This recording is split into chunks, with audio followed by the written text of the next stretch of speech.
Guys, welcome back to the channel.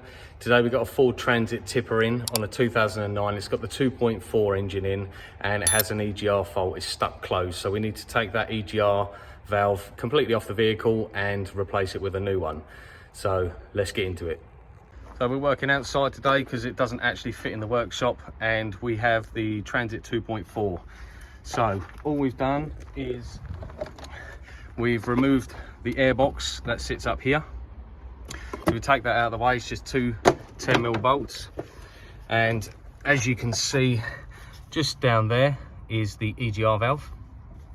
So you have 4 bolts holding it on and 2 water pipes, which I'll show you shortly. But the main issue for this one is getting the bolt to the left of the back underneath the inlet manifold there. But if you get they are normally 8mm bolts, but this one has a 10mm in it. But if you go behind the EGR valve with a quarter drive socket and extension, you can actually get on the bolt. What I like to do is put a bit of sticky putty in the end of the socket so we don't actually drop the bolt when it comes loose. And then after we've undone this, we'll go underneath and I will show you the other bolts that we need to take off so we can get this valve out of the engine bay. Okay, so now this back bolt is finger tight. I've taken the ratchet off and hopefully we can just undo the rest by hand.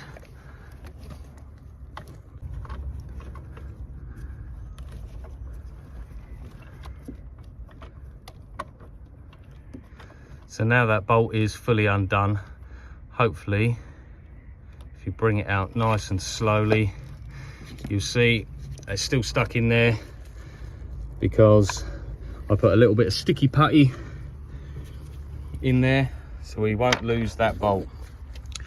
So now we've got the top one off. We've obviously disconnected our electrical connector. We've got one water pipe up the top just there and one underneath, which runs all the way up to this pipe here. So we're just going to go underneath now, take the rest off, and I'll show you how to do it. So whilst we're still up the top here, one of the 10mm bolts at the top at the back is actually easier to get from up top. So you can get your spanner on it and hopefully that will just crack right off, and then we'll undo that one and then we'll go underneath. Okay, so now we've got our 10mm out the back of the EGR valve there. There's 2 more bolts underneath and then hopefully she'll come free and I'll be able to pull it out and show you what the replacement looks like and how to put it back together. Okay, so this will be your view from underneath, and we have the other 8mm here for the lower part and that 10mm there for the back part. And once them 2 are undone, that will be free on this side and this side. Then we've just got to take the 2 water pipes off, one up there, one there, and then it will come away from the engine. Okay, so now we've got all the bolts out and it's loose in position.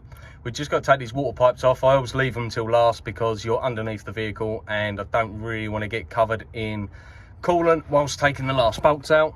But it's easy to do. We can take this one off here and take the pipe with it, and we can take this one off at the top and take both pipes out. And doing that, well, then we can get the correct orientation of the pipes to put back on the new one, just so it all sits perfectly when you're trying to refit it up.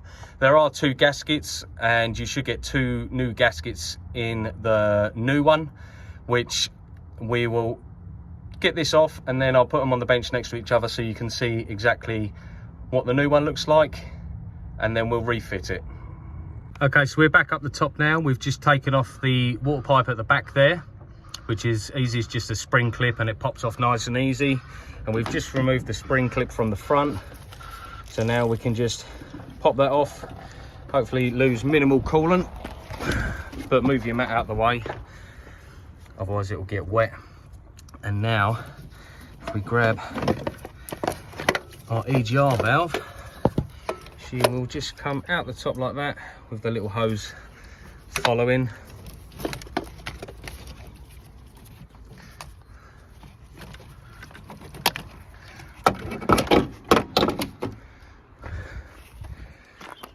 Just like that.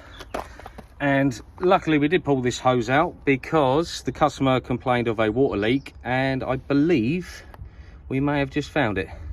So we're going to replace this hose when we go back in. But that's the EGR valve out. Let's get it on the bench next to the new one so we can compare.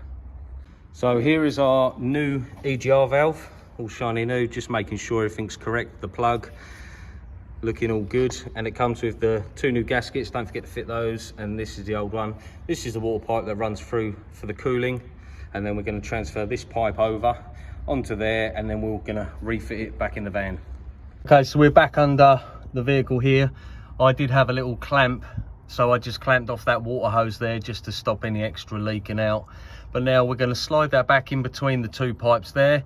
We're going to put our gaskets in and put some bolts back in, and then hopefully we can clear some codes and get a decent running engine. Okay, so when you start putting it back together, everything's loose and awkward.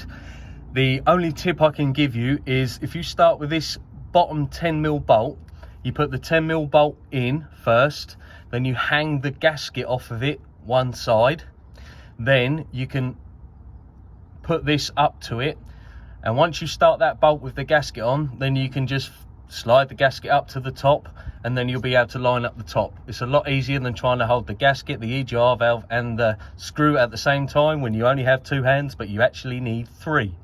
So, top tip of the day. Okay, once you've got the first bolt started there with the gasket ready to slide up, you want to try and get this one started. And another tip is if you get a long pick, you can slide the pick into the bottom of this hole very gently and manipulate it into place. You put your gasket in, and then you slide your bolt in and start doing it up. Once you start doing it up, you can just push the gasket round so it's in position. Now you have these 2 lower bolts in position, holding it roughly where it needs to be, and then you can do the same with the other 2 bolts from the top. Once they're all in and loose, then we can tighten them all down. Okay, so I actually removed the top hose again to gain better access to the bolt down the back there. But yeah, it's a little bit fiddly, but if you use your picks and you put the gaskets in the right place and use a bit of sticky on the sockets to hold the bolts in place, then yeah, you can get them in. Once they're all in as they are now, we're just going to tighten them all down and make sure that they make a good seal with the new gaskets. We'll put that pipe back on, and then we can plug it in, top up the coolant and clear the codes.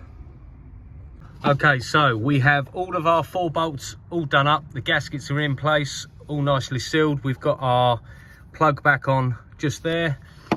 And now we're gonna get the diagnostics, clear the codes and start her up and see if she's all good. Okay, so we plugged in our top don we're using today just to get the codes here. And as you can see, the EGR valve actuator is stuck closed.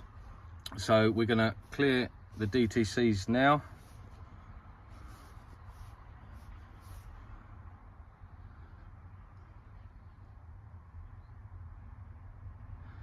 So that's gone. That's the PTO one. We're not worrying about that just yet. We're trying to get this EGR valve fixed. So now we can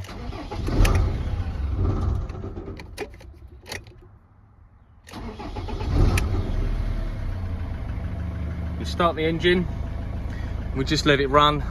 The EML light is currently off.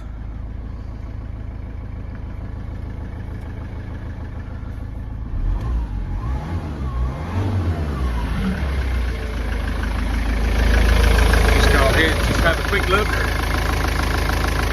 make sure nothing's blowing, make sure it's all sealed up, which it is. There's no chuffing noises or anything like that. So now we can come back out of here and we'll go back into the codes and see if the code is gone, which it has. There's no more codes. So there you have it, guys. There's no more codes. The EGR valve problem is fixed, and now that will now not have the EML light on. If you like this video, found it helpful, please give it a thumbs up, subscribe to the channel, and I'll see you in the next one.